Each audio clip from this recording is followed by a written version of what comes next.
Ibinandera sa social media ng aktor na si Paulo Avellino ang larawan ng dalawang individual na ilang araw na raw nilang napapansin sa tapat ng kanilang bahay.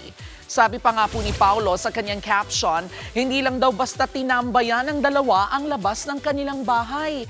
Kinukunan pa raw ng video at picture. Kaya patas lang din naman daw siguro na i-post niya rin ang mga ito. Nabahala naman ang ilang fans ng aktor. Ang ilan po sa kanila nagpaalala sa kapwa fans na irespeto rin ang privacy ng kanilang mga idolo. Malamang din daw hindi legit fan ng aktor ang mga ito. Wala pa pong update mula kay Paulo kaugnay nito. Mga kapatid, Jervy Wrightson po. Eto na nga.